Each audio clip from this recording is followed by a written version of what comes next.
Comment savoir si je suis bloquée dans mon passé? Si vous vous posez cette question, je vous partage des pistes à explorer dans cette vidéo.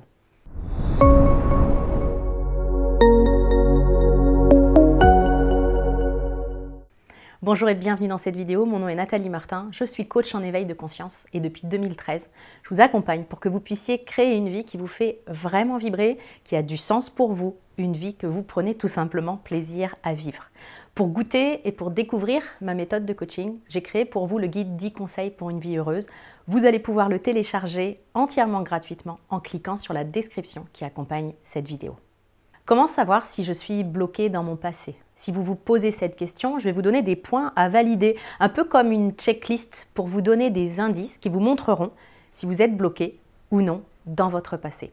Avant qu'on aborde les éléments de cette fameuse checklist que je vous propose, je tiens à faire une précision hyper importante que je fais régulièrement dans mes vidéos. L'idée, ce n'est pas d'être dans le jugement. Quand bien même vous vous apercevriez que vous cochez tous les critères que je vais vous partager. Ça ne voudra pas dire pour autant que vous avez un problème ou que la situation est grave.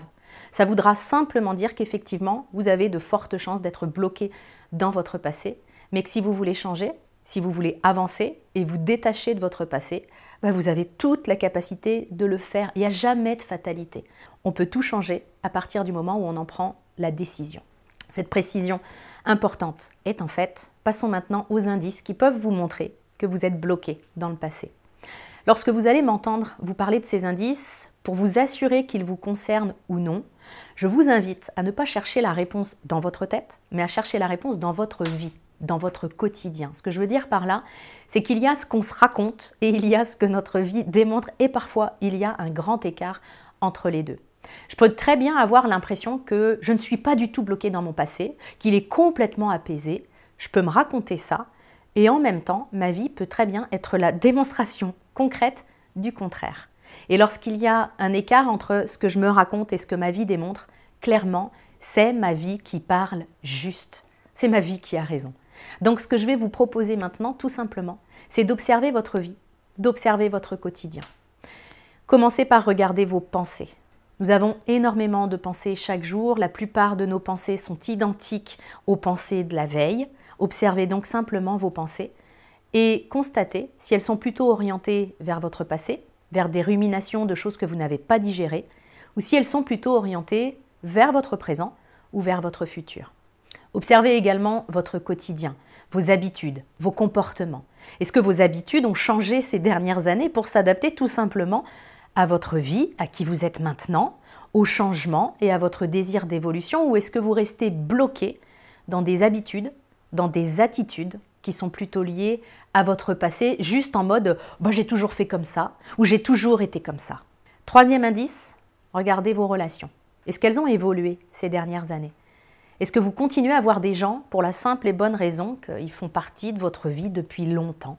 C'est ce qui se passe bien souvent. On a évolué, mais on garde des relations qui ne nous nourrissent pas du tout, voire même qui nous plombent, simplement parce que ce sont des amis liés à notre enfance et en tout cas à notre passé. Quatrième indice, observez maintenant vos émotions liées à votre passé. Nous avons tous vécu des éléments marquants dans notre histoire. Certains de ces événements nous ont fait vivre des émotions extrêmement désagréables. C'est important de mesurer à quel degré ces émotions sont encore vives pour vous aujourd'hui. Pourquoi? Simplement parce que si l'émotion est encore aussi vive des années après l'événement, c'est que celui-ci n'est pas apaisé. Et il y a de fortes chances que j'y sois encore attaché, qu'il y ait encore un impact dans mon présent. Et tout ce qui n'est pas apaisé de mon histoire est un fardeau dans mon présent, fardeau que je vais emmener dans mon futur si je ne m'en occupe pas et si je ne m'en libère pas maintenant. Cinquième indice, votre énergie. Prenez conscience de l'énergie avec laquelle vous vivez votre quotidien. Est-ce qu'elle est marquée par la résistance, la contraction, la peur de la vie ou par l'ouverture, la curiosité, l'expansion? Une énergie positive et tournée vers l'avenir est un signe que vous êtes libre de votre passé. En observant ces 5 indices, si vous constatez que vous êtes bloqué dans votre passé, rappelez-vous qu'il est possible de vous en libérer.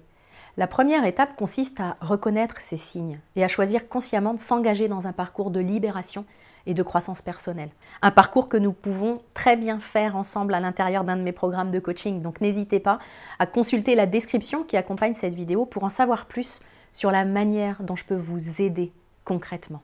N'hésitez pas également à partager vos expériences en commentaire. Vous contribuez ainsi à une communauté de soutien, d'entraide.